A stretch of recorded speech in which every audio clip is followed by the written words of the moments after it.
What up? What up? All right, so today I'm going to talk about in this video developing a creative mindset. So, what does that mean? Developing a creative mindset. That sounds um, um, hard, but it's not. So, anyway, let's talk about a couple of things that might help you develop a creative mindset. So, number one, exposure. Right? You want to get exposed to creativity, to nice, to amazing, to very creative stuff. So just being exposed to creative stuff kind of just helps to get your mind working and get those ideas flowing.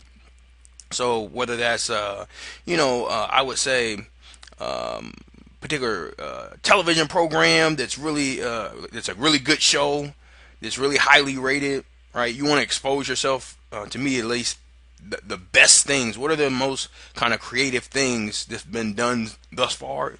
Let's get you some exposure to that, and again, it'll get those things working for you. Those neurons, what do they say? Those neurons working for you.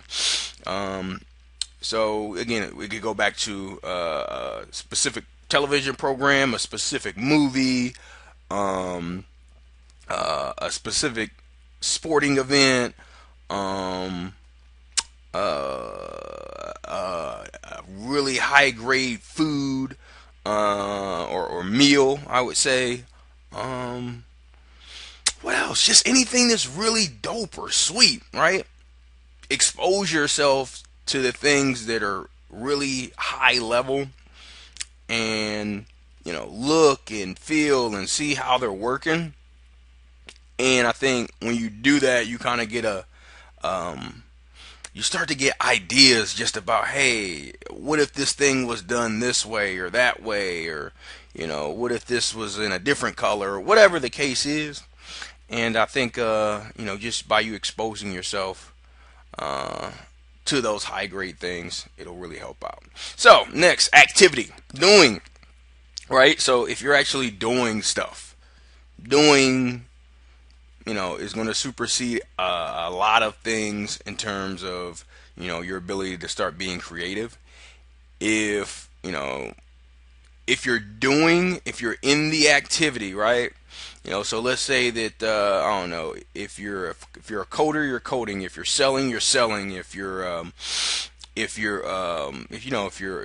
basketball player, you're playing basketball. The more that you're actually participating and doing the activity allows you to start to get a rhythm of the thing that you're doing. And as you establish that rhythm, you start to the game, I would say, or the thing that you're doing starts to kind of slow down for you. And so you start to be able to notice things that maybe you just didn't notice before, right? Because you're in the activity. And I think that really works with everything. Any sort of time that you're doing the thing consistently, the game or whatever you're doing, you really start to establish a rhythm and a pace. And because you establish that rhythm and pace, you start to be able to identify ways that this thing may be able to change to benefit you or your overall goal. I hope that really makes sense. Like, I want you to think about some things that maybe you've done in the past, that you just did for a while, and I want you to think about maybe yourself at the beginning of that process, and then as you went through, and you started getting better and you started noticing more things, and then that level of expertise started to increase. And I want you to really think about those sorts of times, and think about the level of maybe creativity that you had once you got a real feel for what was going on. Again, I want you to think about it, and then relate it to back to whatever it is you're currently doing or currently working on. You'll be able to develop some really serious, amazing stuff if, oh, sorry there, if you think about these things and you're able to be creative, that's only going to happen though, again, if you're doing the activity consistently. So again, number two, do the activity consistently, start to develop that rhythm, and then you'll be able to kind of point out some things that you weren't able to kind of point out before because you really weren't thinking about. Lastly, it's going to be removing structure. Okay, so I think sometimes structure can be a really good thing, and sometimes structure can be a really not so good thing. I think structure gives direction sometimes. Sometimes you don't necessarily need directions when you're trying to cultivate and be creative and kind of see where things can, organically expand to or go to. So remove structures, right?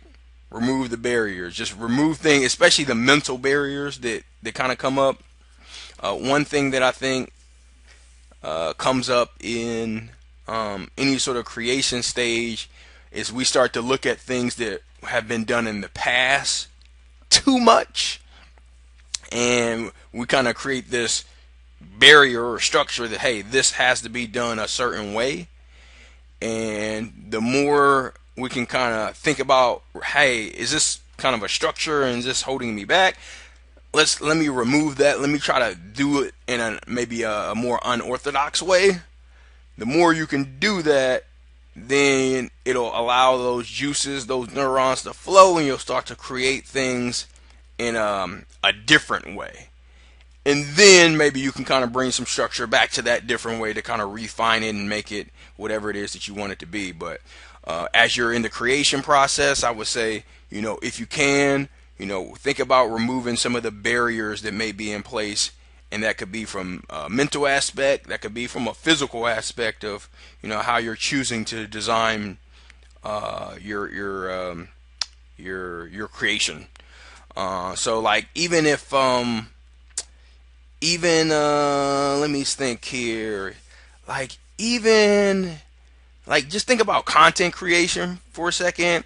Like you might feel like you always need to be like even me, I'm doing it right now in this video format. This is the format that mostly everybody does it, but maybe I need to start thinking about, hey, what are some different ways that I could formulate different kinds of content that may be, that may look different or give a different angle to it, right? So I want you to do that. I want you to think about, hey, how am I maybe delivering whatever it is I'm delivering? Is that the best method? Why am I using this method? Is it because it's something that always has been done, because there's this structure that, hey, this has to be done this way? Or is it something that, hey, maybe I can formulate it some other way and come up with something that's slightly different that might be more useful for the people that I'm trying to serve? So think about those three things. Again, think about exposure, being exposed to the best kind of stuff to kind of get those creative ideas going. Think about activity. Make sure you're doing the thing and you're staying in it and doing it, so that you can kind of learn and gain that rhythm to the game that you need to gain. And then also remove structure, right? Don't, I know it's been done one way, but try to think about outside of the box. What are different ways that maybe we can formulate this thing that we're creating? So that is developing a creative mindset. If you have questions, concerns, feel free to leave them. Please like, subscribe, and we'll see you on the next video. Take care.